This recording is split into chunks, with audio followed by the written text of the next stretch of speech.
Muy buenas tardes. La verdad que es un privilegio poder tener esta reunión para discutir temas que son tan importantes, tan trascendentes para nuestros países, para nuestros pueblos y para el mundo entero. Yo quiero saludar con mucho cariño, en primer lugar, a Fabiana Rosales, primera dama de Venezuela.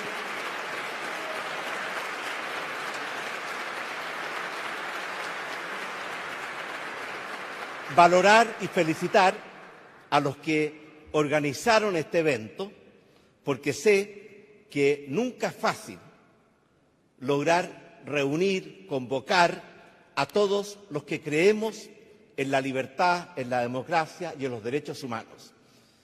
Porque la verdad es que la historia nos muestra que generalmente los enemigos de la libertad se organizan, actúan con mayor fuerza y con mayor dedicación que los defensores de la libertad.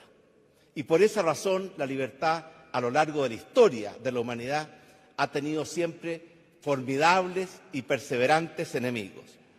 Quiero felicitar a los partidos de Chile Vamos por haber tenido una actitud, una voluntad que perseveró y logró llegar a buen puerto, a la UPLA, a todos los partidos, centros de investigación, centros de pensamiento que están hoy día reunidos en este que fue el salón de plenario de nuestro Congreso Nacional. Quisiera partir también por decir que hace poco más de 200 años y tras dejar los reinos de España y Portugal, cada uno de los países de nuestra América Latina siguió su camino de libertad y su camino de independencia. Y desde ese punto de vista, la libertad es un concepto que tenemos que dedicarle siempre el mayor cuidado, la mayor dedicación y el mayor compromiso. Porque la historia del hombre ha sido una lucha permanente por la libertad. Desde que el primer hombre abandonó la seguridad de las cavernas para aventurarse en el mundo libre y bajo la luz del sol, se inició esta verdadera aventura por la libertad. Y esta aventura no ha sido una marcha bajo arcos de triunfo, ni tampoco bajo caminos pavimentados. Ha sido permanentemente un camino lleno de dificultades y lleno de retroceso.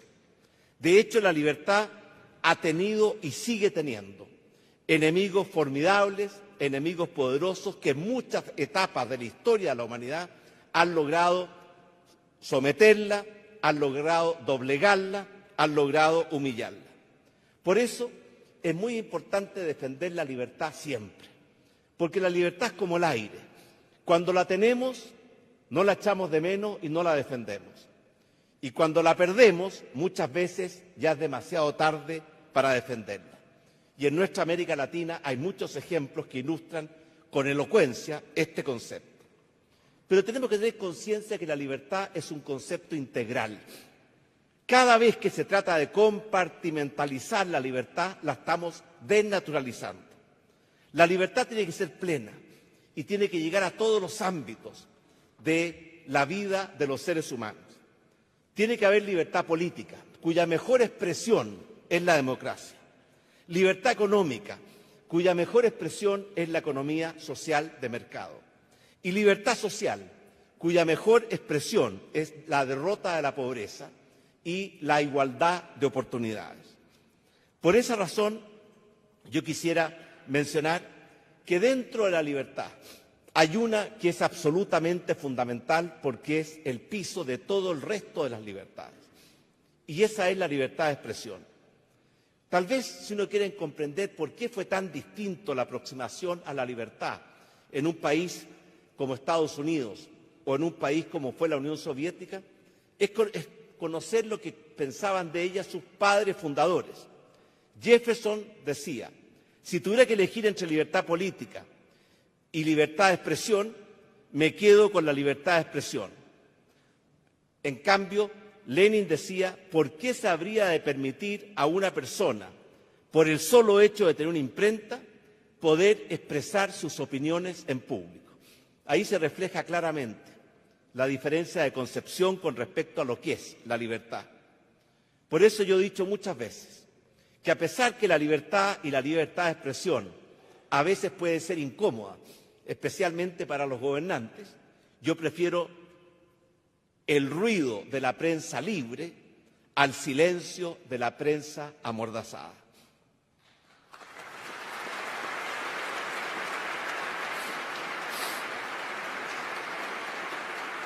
Y cuando uno analiza por qué hemos perdido tantas veces y por periodos tan largos la libertad en la historia de la humanidad, la verdad es que a veces son invasiones, gente que invade nuestra libertad y que atropella nuestros derechos, pero muchas veces también han sido renuncias de nosotros mismos por no saber defenderlas. Uno de los principales atropellos a la libertad ha provenido precisamente del mismo Estado. Es el concepto del monstruo del Leviatán. Ese monstruo que quería absorberlo, controlarlo y dominarlo todo y que terminaba sacrificando la libertad. Pero también es cierto que muchas veces ha sido producto del síndrome de Estocolmo, cuando las personas empiezan a acostumbrarse y a tolerar que les vayan restringiendo poco a poco su libertad.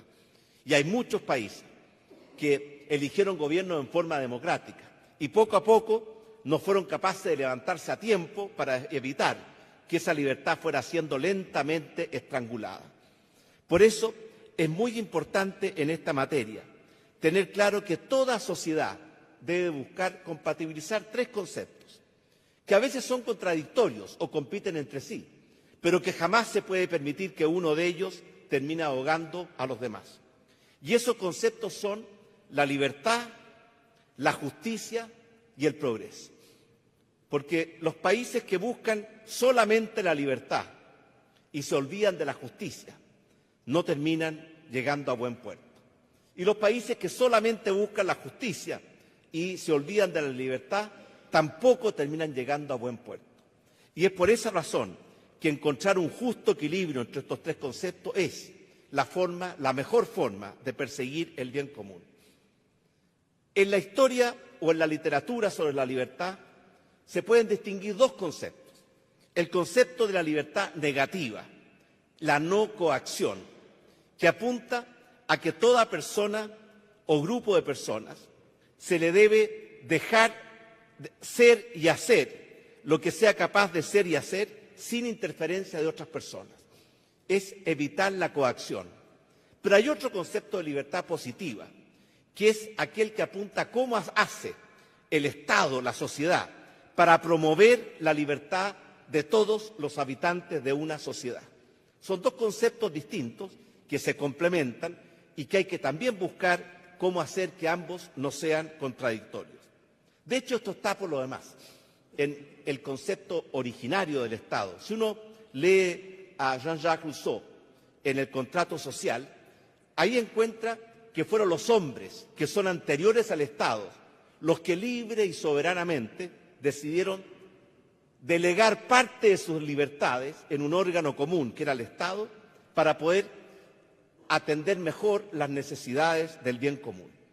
Pero el Estado está para el bien común y muchas veces ese Estado que se creó por una decisión libre y soberana de las personas se olvida de ese mandato y cree que él es el que debe dictar las reglas y que los ciudadanos no son personas libres, sino que pretende transformarlos en simples súbditos. Es por esa razón que es muy importante tener este concepto donde ha habido visiones tan distintas.